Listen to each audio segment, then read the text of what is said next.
a tall giraffe whose neck was long and slim, but his knees were awfully crooked and his legs were rather thin. He was very good at standing still and munching shoots off trees, but when he tried to run around, he buckled at the knees.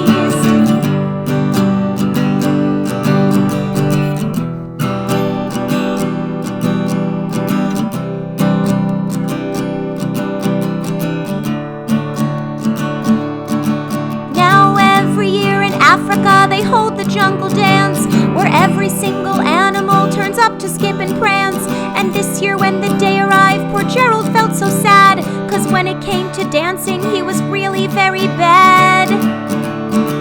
The warthogs started waltzing, the rhinos rocked and rolled, the lions danced a tango that was elegant and bold, the chimps all did a cha-cha with a very Latin feel, and 8 baboons then teamed up for a splendid Scottish reel.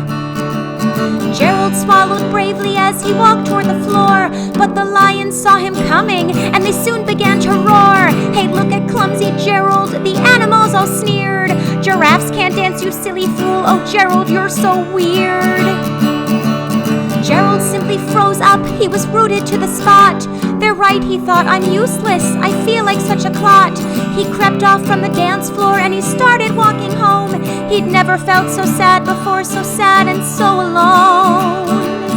Then he found a little clearing and he looked up at the sky. The moon can be so beautiful, he whispered with a sigh. Excuse me, coughed a cricket who'd seen Gerald earlier on, but sometimes when you're different, you just need a different song.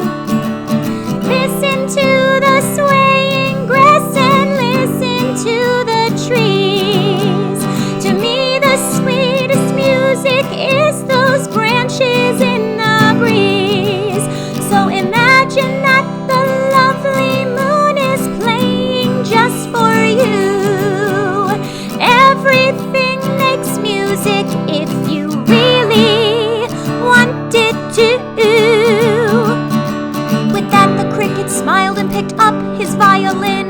Then Gerald felt his body do the most amazing thing. His hooves had started shuffling, making circles on the ground. His neck was gently swaying and his tail was swishing round. He threw his legs out sideways and swung them everywhere. He did a backward somersault and leapt up in the air. Gerald felt so wonderful, his mouth was open wide. I am dancing, I'm dancing, I'm dancing, Gerald cried.